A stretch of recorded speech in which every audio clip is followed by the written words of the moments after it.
Bonjour à tous et à toutes. J'espère que vous allez bien, que vous avez passé de bonnes vacances. Je vous avais annoncé que Forexpresso c'était fini. Alors ça va continuer au moins pour cette vidéo hebdomadaire. Donc la semaine prochaine, certainement que Joris reviendra avec aussi une vidéo et j'en ferai peut-être une autre hebdomadaire ou deux. Je ne peux pas beaucoup vous en dire plus parce que les choses sont un peu plus compliquées que ce qu'avait prévu euh, DailyFX. Voilà, sachez que de toute façon, il n'y aura pas de vidéo quotidienne parce que déjà, je vais partir enfin en vacances. Mais que de toute façon, même si c'est prolongé, ça s'arrêtera, je pense, quand même, mais je reste toujours à la recherche d'une solution pour reprendre cette vidéo dans quelques temps. Voilà, bon, la parenthèse est fermée. On va revenir au marché et on va tout de suite regarder l'événement principal de la semaine ici, qui sera alors vendredi, puisque vendredi sera une journée extrêmement chargée, avec aux États-Unis l'indice des prix, donc l'inflation tant attendue, à 14h30 et surtout le discours de Jérôme Powell à 16h, président de la Fed, lors du symposium de la Fed à Jackson Hole. Les membres de la Fed ont réitéré leur orientation vers une hausse agressive des taux malgré des chiffres d'activité économique plus faibles, donc des risques de récession qui se manifestent. Pour l'instant, ce n'est pas le cas. On aura une indication d'ailleurs du niveau de cette activité avec le taux de croissance du PIB, c'est demain. Donc c'est la deuxième estimation. Ça ne devrait pas apporter énormément de changements, mais sait-on jamais par rapport à ce qu'il y a eu. L'euro et la livre restent extrêmement plombés, notamment par la crise énergétique et les prix du gaz qui s'enflamment à nouveau. La crise énergétique est due à un arrêt du gazoduc entre la Russie et l'Europe pour 3 jours au minimum et ça suffit à créer beaucoup de tensions. On va voir les graphiques. Avant ça, l'avertissement sur les risques, bien entendu.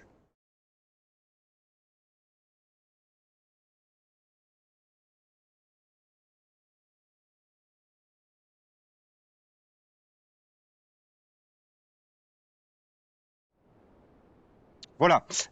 Donc, vous avez à l'écran le dollar, l'indice dollar en version hebdomadaire.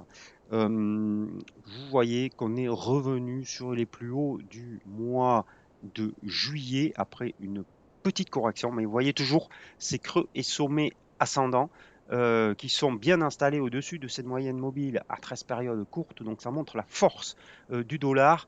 Le seul petit bémol, mais pour l'instant il ne signifie absolument rien, c'est ce sommet descendant sur le RSI. On verra si le RSI manifeste à nouveau un sommet descendant.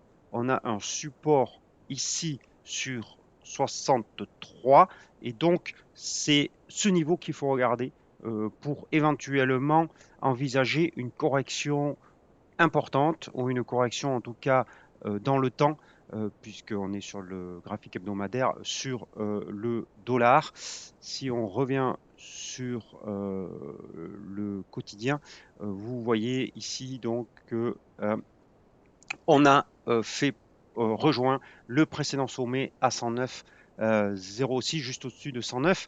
On va voir ce qu'il advient.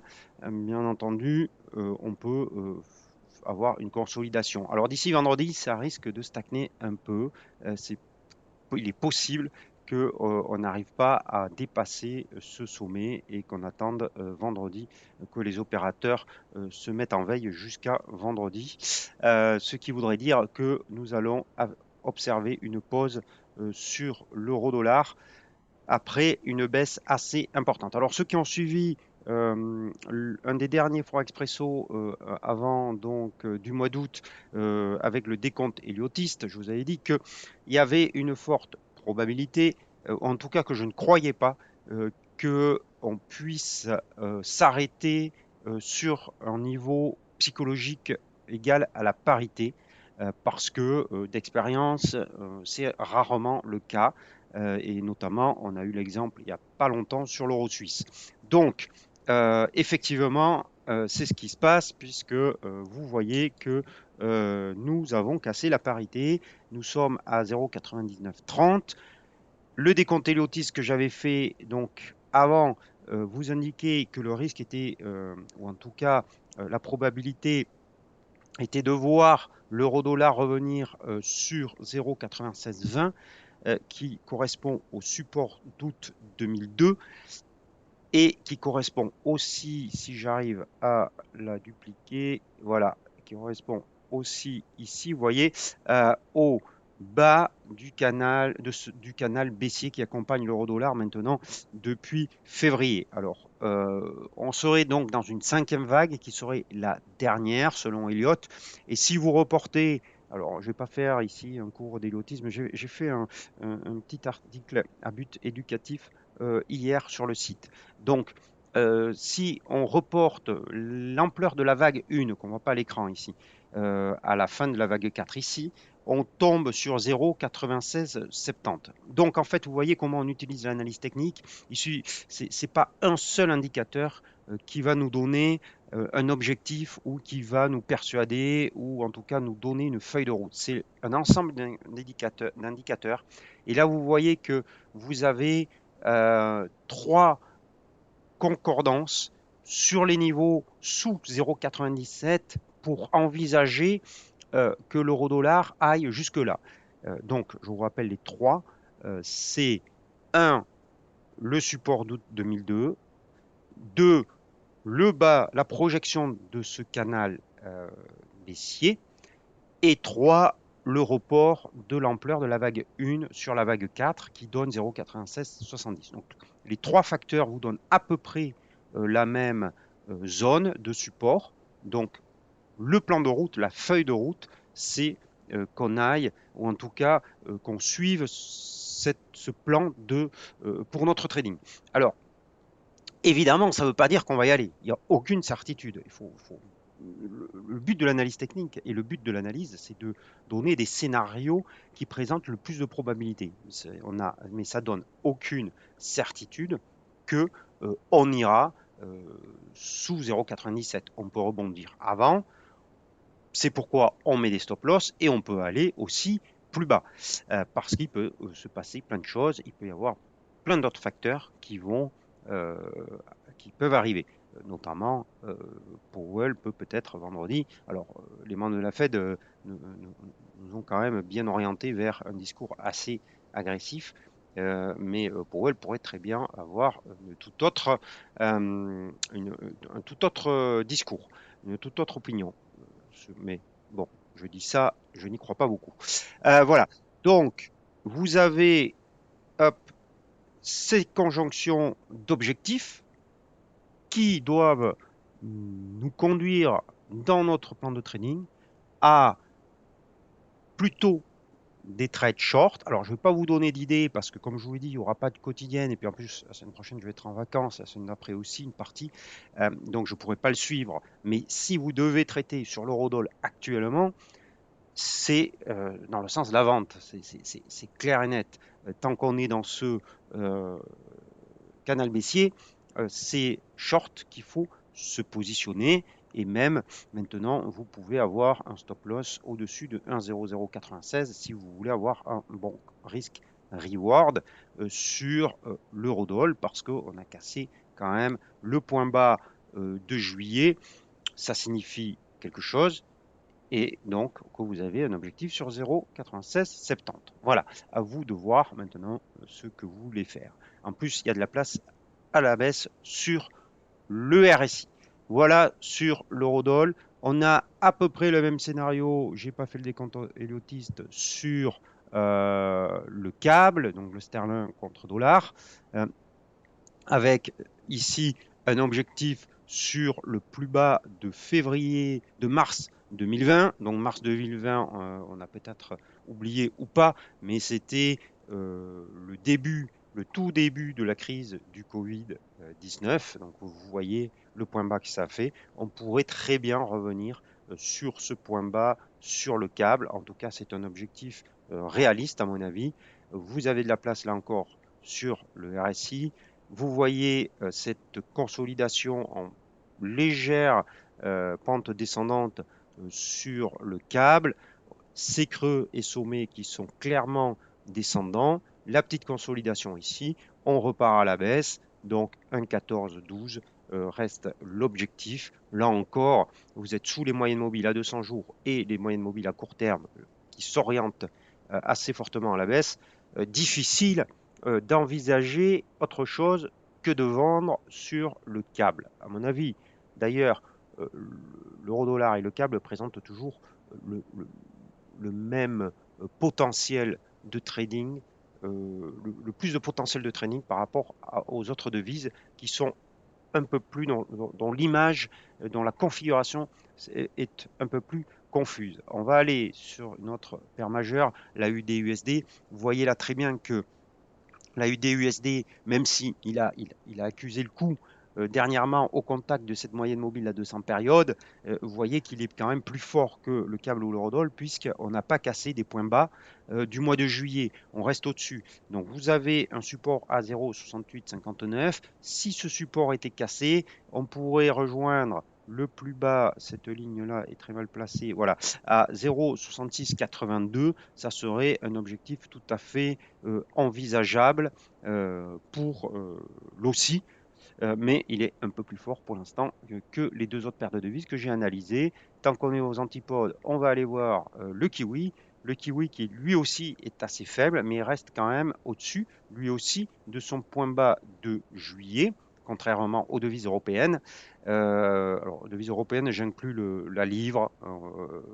Bon, on peut en discuter de l'appartenance de l'Angleterre à l'Europe, alors pas économique, hein, pas politique, mais géographique. Mais sachez que quand je dis les devises européennes, j'inclus la livre. Donc, ici, vous voyez quand même qu'on a un nouveau accès de faiblesse. Donc, dans les 4 cas, les 4 paires de devises, c'est le dollar qui se renforce.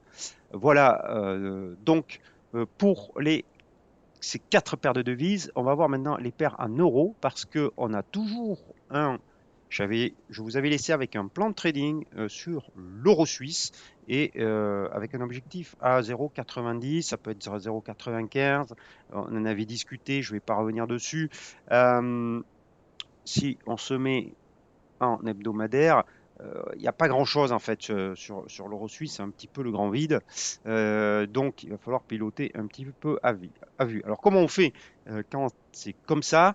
On cherche deux choses. Déjà, on surveille qu'il n'y ait pas de divergence sur le RSI, c'est pas le cas. Donc on reste short. J'avais un objectif donc à 0,90. On pourrait mettre un premier objectif à 0,95 sur la moitié de la position pour euh,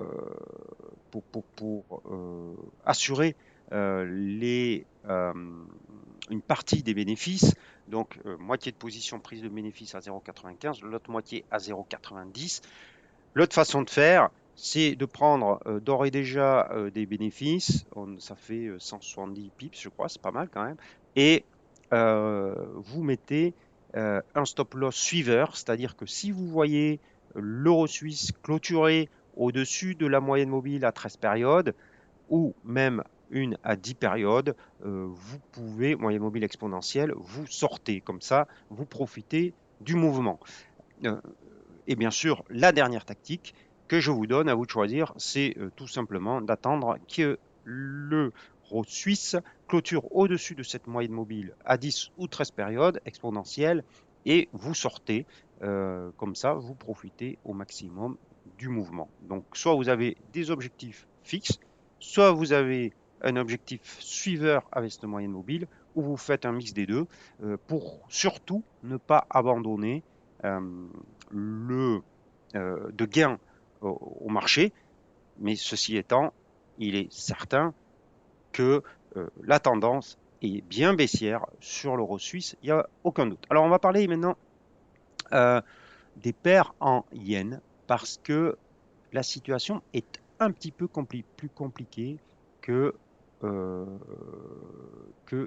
que j'avais prévu, ou ce dont je vous avais parlé lors de la dernière émission, où je vous avais proposé un décompte élotiste, et je vous avais dit que si on repassait au-dessus de 135,58, ce décompte n'était plus valable. Alors c'est le cas. Donc, on aurait pu croire que sur cette bougie ici, on était reparti à la baisse, surtout qu'on avait validé les 135,58, mais c'est le cas, on repart à la hausse. Alors, c'est bien sûr la force du dollar. On est au-dessus de la moyenne mobile à 200 périodes. Vous savez que je n'aime pas être à contre-tendance de cette moyenne mobile. Donc, on pourrait se demander, est-ce qu'il ne vaudrait pas mieux passer long? Alors, j'ai quand même encore un petit doute sur le dollar yen, et je vais vous expliquer pourquoi. Parce qu'effectivement, là, tout concorde à une reprise haussière du dollar yen. Et je peux très bien entendre que vous ayez envie de vous positionner long pour jouer la poursuite de la tendance. Ce qui m'embête un petit peu, là, c'est plus d'un point de vue fondamental ou de corrélation des marchés, parce que vous avez, avec le mois de septembre qui arrive, normalement une saisonnalité qui n'est pas du tout favorable, et en plus elle arrive à un moment où les indices, même s'ils ont corrigé ces 3-4 derniers jours, avaient fortement rebondi, et donc il n'est pas exclu qu'en septembre on ait une baisse des indices boursiers et une hausse de l'aversion pour le risque. Ce qui voudrait dire que le yen serait demandé, parce que c'est souvent le cas. Vous savez que le yen est la devise refuge par excellence. Donc, voilà, je reste un petit peu sceptique sur cette reprise haussière. Je me demande si en fait, finalement, le décompte, ça va pas être un point B, vous voyez, sur la zone actuelle, et qu'on va repartir à la baisse avec l'aversion sur le risque qui remonte, et on va enfin revenir sur l'objectif qui était le mien, 127, et qui présenterait là un bon point d'entrée. Maintenant, si on dépasse le sommet ici du mois de juillet, il est clair que la hausse dollarienne, à moins qu'on ait vraiment un faux break, un piège à haussier, mais ça se verrait en 2 jours de toute façon, mais il est clair que si on dépasse sur plus de 2 séances le niveau le plus haut de juillet et le niveau de 140, le dollar yen serait reparti pour une nouvelle phase haussière, et il faudrait revoir le décompte élotiste. Voilà. Mais ceci étant, même si je peux encore une fois comprendre que vous ayez envie de vous positionner long parce que les moyennes mobiles se sont réorientées, croisées, réorientées à la hausse de court terme, et on est au-dessus de la moyenne mobile à 200 périodes, ce qui justifie normalement, vous le savez, pour moi, une position longue. J'ai un petit peu de doute par rapport à la saisonnalité et par rapport euh, à, au fait que les marchés ont beaucoup rebondi au mois de juillet. Voilà mon explication. Vous êtes libre d'interpréter ce mouvement de marché comme vous voulez. Encore une fois. Alors, le yen maintenant, lui aussi pour moi, il est compliqué à trader actuellement, parce que on reste au-dessus de la moyenne mobile à 200 périodes. On voit d'ailleurs qu'elle a parfaitement joué son rôle de soutien, puisqu'on a eu un magnifique doji ici, d'école, avec une reprise, ça s'appelle une étoile du matin, qui s'est prolongée par un rebond. Cette configuration, pour ceux qui ne connaissent pas les chandeliers japonais, est une configuration haussière, et effectivement elle a été suivie d'un rebond, mais on n'arrive pas à dépasser cette moyenne mobile à 34 périodes qui fait office de barrage, et donc on est dans une zone pour moi neutre. Même chose pour le livre yen, on est bloqué entre 160 et 166. On pourrait regarder aussi la UDN, même chose. Vous voyez qu'on est dans une consolidation horizontale, donc c'est pas ces paires de devises contre yen qui offrent le plus de possibilités. On va finir avec le dollar suisse ici, dollar suisse qui montre des signes de reprise, lui par contre. Mais pareil, ça m'embête un peu. C'est comme le dollar yen en fait. Alors déjà, ça m'embête plus que le dollar yen parce que si en plus vous avez deux sommets qui sont descendants et deux creux descendants.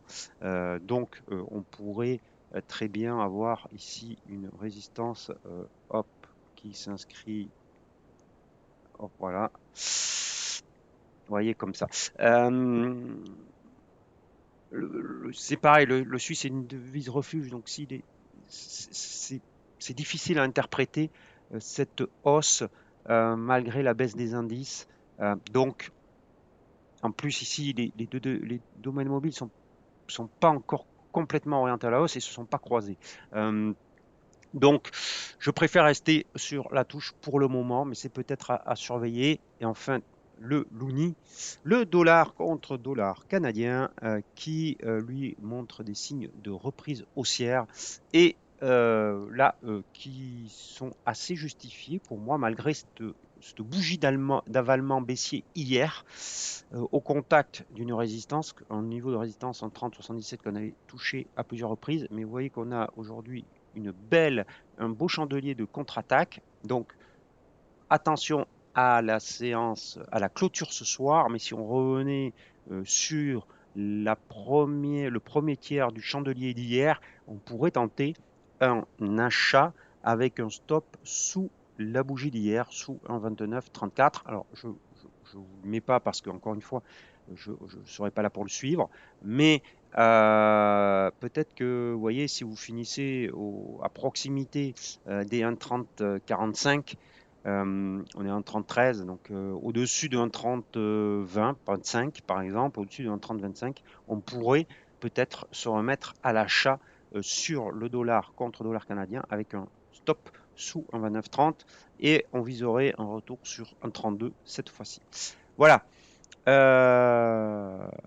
Voilà pour ce tour d'horizon sur les devises, ce tour d'horizon hebdomadaire. On a pris un petit peu de hauteur.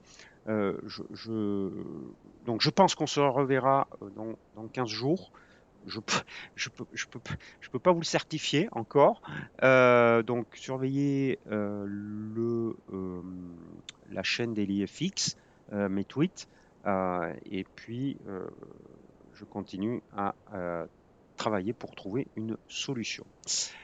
La semaine prochaine, normalement, ça sera Joris avec le briefing des marchés. La semaine d'après aussi. Donc, je vous souhaite une bonne quinzaine, de bons trades. N'oubliez pas vos stop loss et à dans 15 jours, peut-être. Bye bye.